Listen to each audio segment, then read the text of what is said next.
Well, students, today we will discuss the Harvardian approach of lesson plan.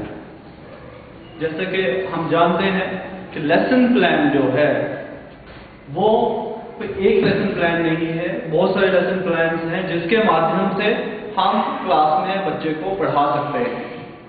जैसे एक तो हार्वर्डियन approach है, दूसरा RTM अप्रोच है, regional college of education Mysore, उसके अलावा मेगर अप्रोच है, मिलर अप्रोच है, और भी ऐसी बहुत सारी अप्रोचेस हैं।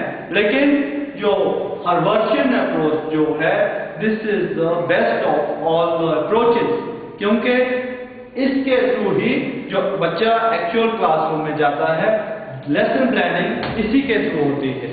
और ये एक बहुत ही अच्छी कहावत भी हम कह सकते हैं कि as is the lesson plan so is the teaching.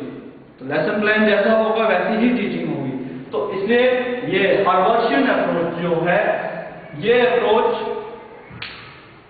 Harvard ने दी, हार्वर्ड के नाम के अनुसार ये अप्रोच है, जिसमें कि इसने स्टेप्स बताए हैं। इसको हम दूसरे मैनर में 5 स्टेप अप्रोच भी कहते हैं। 5 स्टेप अप्रोच जो है, यही एक इसकी जो मेन हम कह सकते हैं कि इसके नाम से हार्वर्डियन अप्रोच मीन्स 5 स्टेप अप्रोच। अब यहां तक लेसन प्लान का सवाल है, हम इसमें जो है सीरियल वाइज चलते हैं। जैसे बच्चा जो है, सबसे पहले बच्चा अगर क्लास में जाता है, प्यूपिल टीचर जिसको हम कहते हैं, तो वो क्या लेकर के जाएगा? नंबर 1 जो यहां से हम शुरू करते हैं वो है teaching ads. Teaching ads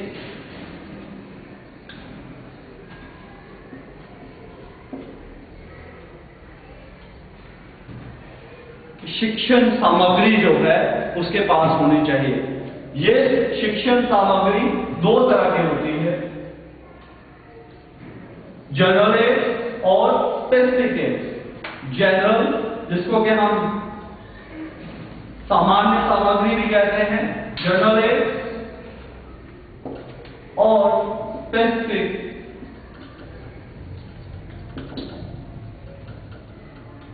ads. अब बात आती है कि जनरल एड्स क्या है। जनरल एड्स सामान्य सामग्री, जब भी एक टीचर क्लास में जाएगा उसके पास सामान्य सामग्री होनी ही चाहिए। जैसे चाक बोर्ड, जो रोलिंग बोर्ड जिसको हम कहते हैं, डस्टर, ये डस्टर आ गया। अगर वो मार्कर है, मार्कर बोर्ड है, तो मार्कर बच्चे के पास होना चाहिए, प्यूपिल टीचर के पास होना चाहिए, पॉइंटर होना चाहिए जिसकी वजह से कि वो दिखा सके, सो इत्यादि।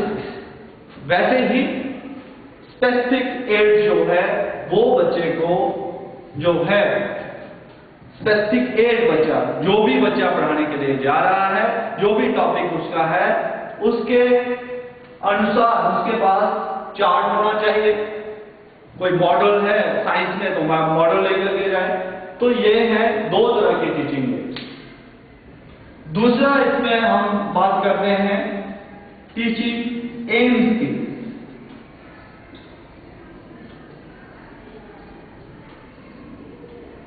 टीचिंग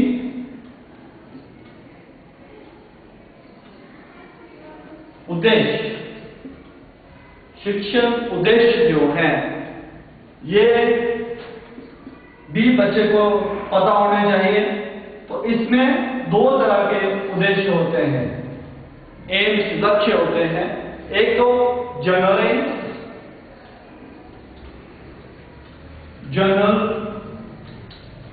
एम्स और स्पेसिफिक एम्स। जनरल एम्स और स्पेसिफिक एम्स।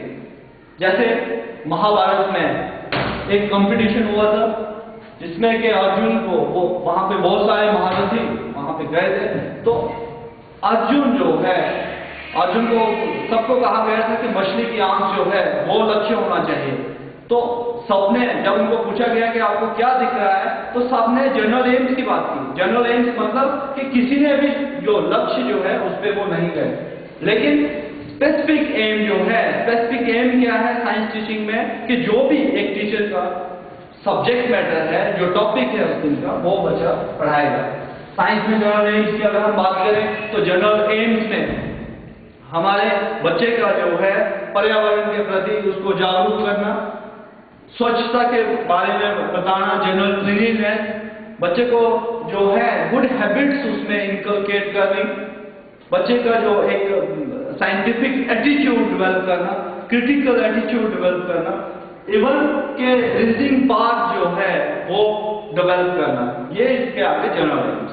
स्पेसिफिक एम जो है, स्पेसिफिक एम का मतलब ये हुआ कि टॉपिक जो है वही किसी भी टीचर का स्पेसिफिक एम होता है, जो भी स्पेसिफिक टॉपिक हो।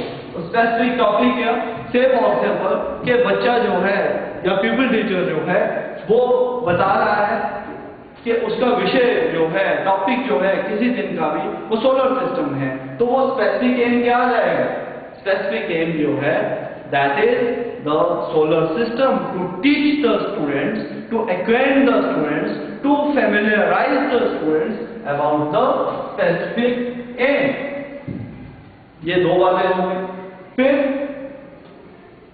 टीचिंग एड्स के बाद, एम्स के बाद फिर बात आती है तीसरी जो हम बात करते हैं वो है हमारा previous knowledge testing. Previous knowledge testing. Previous knowledge के बच्चे का जो है पूर्व ज्ञान परीक्षण, कि जो भी एक टीचर जो है, अध्यापक जो कि बच्चे को बता रहा है, कोई भी टॉपिक उसको बताएगा, तो उसके लिए ये जानना बहुत ज्यादा जरूरी है कि क्या उसके बारे में वो जानता भी है कि नहीं जानता है। तो उसके लिए हम बच्चे से कुछ प्रश्न भी पूछते हैं।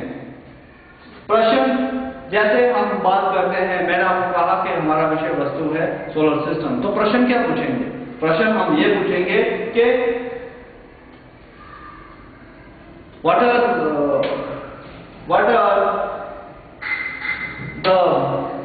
what is galaxy, right? Where do we live?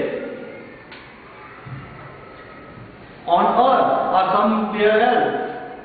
Then उसके बाद हम ये कहेंगे कि which is the main source of life? और लास्ट जो प्रश्न होगा वो हम अपने टॉपिक के बारे में पूछेंगे। तो टॉपिक के बारे में means what do you mean by planets, what do you mean by planets, या what do you mean by solar system. तो लास्ट प्रश्न जो होगा वो किसका होगा? सोलर सिस्टम का। ठीक है, सोलर सिस्टम लास्ट प्रश्न जब किया तो बच्चे उसका उत्तर दें या ना दें, तो लेसन प्लान में हम लिखते हैं कि after getting the response of the student the प्यूपिल teacher will announce the topic. After getting no response from the students, after finding that the students are unable to give the answer to the last question, pupil teacher will announce the topic. तो ये आ गया, this is the announcement stage। तो ये हम ये कह सकते हैं कि announcement of the topic, यहाँ पे एक pupil teacher करेगा announcement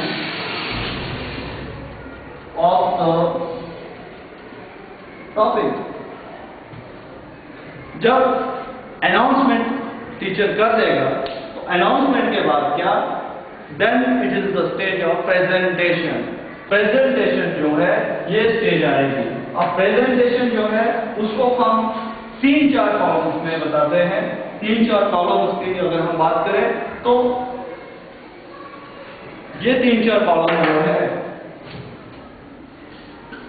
presentation,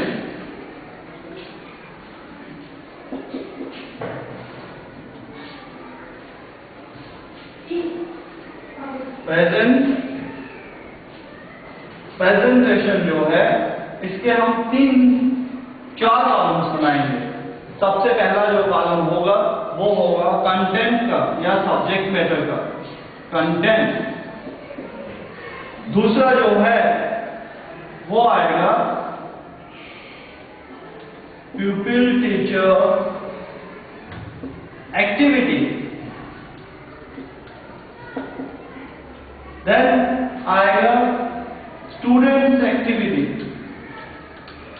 students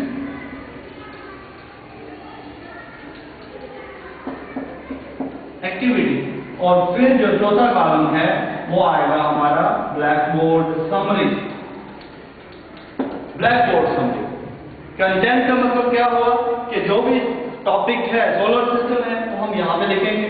pupil teacher activity का मतलब क्या हुआ कि जो भी टीचर जब बच्चों को पढ़ा रहा है, कोई भी एक्टिविटी करता है, तो हर एक एक्टिविटी जो है वो यहां पे लिखी जाएगी। स्टूडेंट्स एक्टिविटी मीन्स बच्चों का रिस्पांस कैसा है। बच्चों का रिस्पांस की अगर हम बात करें तो बच्चे जो हैं, जब टीचर पढ़ा रहा है तो बच्चे कर क्या रहे हैं, क्या सुन रहे हैं, अपने नोटबुक पे लिख रहे हैं, ध्यानपूर्वक सुन रहे हैं, क्वेश्चनिंग कर रहे हैं, ब्लैक बोर्ड पे लिख रहे हैं, कोई उन्होंने कोई जो मॉडल है, पिक्चर है, उसको पकड़ा हुआ है। तो ये सारी चीजें जो हैं वो स्टूडेंट की एक्टिविटी जितने भी है वो स्टूडेंट कहां पे करेगा, इस एक्टिविटी में करेगा।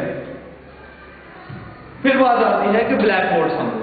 ब्लैक बोर्ड समरी में कि टीचर जो है टॉपिक पढ़ाते हुए कितनी चीजों को ब्लैक बोर्ड पे लिखता है। और जनरली हम ये कहें कि जो स्पेसिफिक चीजें हैं, स्पेसिफिक चीजें क्या, स्पेसिफिक चीजें आई कि जैसे कोई टॉपिक है, हम सोलर सिस्टम के बारे में बता रहे हैं कि well students, the sun with its family of 8 planets is called solar system. तो वो डेफिनेशन जो है वो मैं यहाँ पे लिख सकता हूँ। तो वो जो कुछ भी मैं यहाँ पे लिखूंगा, जब मैं प्लान बनाऊंगा तो वो मुझे हर चीज यहाँ पे बतानी होगी, यहाँ पे लिखनी होगी। टीचर अगर चार्ट के माध्यम से पढ़ा रहा है तो यहाँ पे वो लिखेगा कि pupil teacher will show chart to the students, pupil teacher teach the students with the help of a model, with the help of anything else. तो ये सारी बातें जो हैं वो टीचर यहाँ पे लिखेगा। तो समरी की मैं बात कर रहा था कि टीचर जितने भी मेन पॉइंट्स, कोई डेफिनेशन है, इंपॉर्टेंट डेफिनेशन है, इंपॉर्टेंट कंसेप्ट है, इंपॉर्टेंट फिनोमिना है, इंपॉर्टेंट प्रोसेस है, तो वो हर चीज जो है, कोई डेफिनेशन है, तो वो हर चीज बच्चों को जो है वो ब्लैक बोर्ड पे लिख के बताएगा। ये आ गई हमारी क्या, प्रेजेंटेशन स्टेज। सो प्रेजेंटेशन स्टेज के बाद हमारा आता है अगला स्टेप, दैट इज जनरलाइजेशन, जिसको कि हम सामान्यकरण भी कहते हैं। क्या आएगा, जनरलाइजेशन। जनरलाइजेशन में, जिसको कि हम सामान्यकरण भी कहते हैं, जनरलाइजेशन में जो है हमें teacher will have to summarise his topic, generalise his topic. सामान्यकरण उसका करेगा कि इन शॉर्ट जो है वो पीपल टीचर कहां पे लिखेगा, पीपल टीचर नीचे लिखेगा। इन शॉर्ट, इन ब्रीफली, जिसको हम ब्रीफ समरी भी हम कह सकते हैं, कि जितना भी जो है ब्रीफ नोट जो है पूरे टॉपिक का वो इसमें आ जाएगा, जनरलाइजेशन में आ जाएगा। देन जनरलाइजेशन के बाद हमारा जो स्टेप अगला है वो है साइंस में, क्योंकि साइंस की application day to day life में होती है, तो एप्लीकेशन जो है इसका क्या अगला स्टेप है कि a people teacher will have to apply the knowledge, और the students will have to apply the knowledge to his day to day life. तो वो कैसे होगा कि यहाँ पे कुछ फिल इन द ब्लैंक दे दिए जाएंगे बच्चों को। कैसे फिल इन द ब्लैंक, जैसे नंबर 1, 4-5 मिनिमम जो है इसमें हम दे सकते हैं। तो जैसे dash planet is nearest to the सन। तो जो भी नॉलेज बच्चे की है वो अप्लाई करेगा यहाँ पे, फिर उसको पता होगा कि यहाँ पे क्या आएगा। Dash is the only planet where life exists. Where life exists.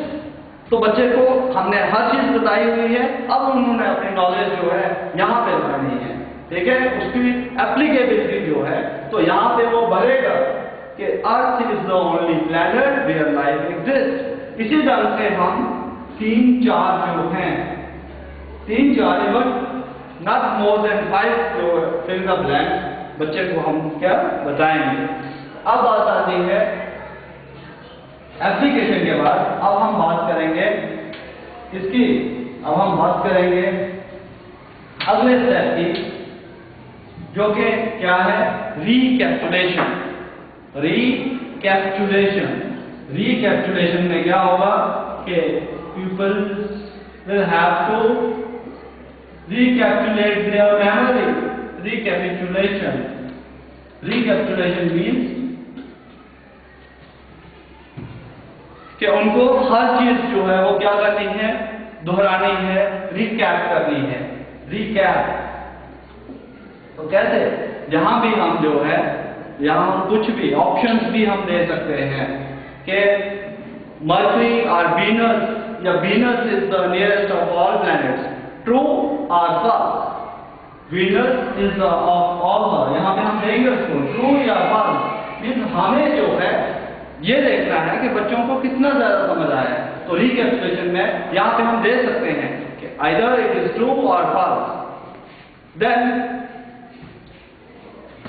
जो इसका लास्ट जो है, लास्ट इसका जो कंपोनेंट है वो है होम टास्क। ये भी इसका एक स्टेप है कि बच्चे को जो है वो होम टास्क देना है। कोई भी, जितना भी हमने टॉपिक डिस्कस किया उसमें से कोई एक क्वेश्चन होम टास्क में, हमें बिल्कुल भी बच्चे पे साइकोलॉजिकल प्रेशर नहीं डालना है, और ज्यादा से ज्यादा हम बच्चे को 1 या 2 प्रश्न घर के लिए दे सकते हैं।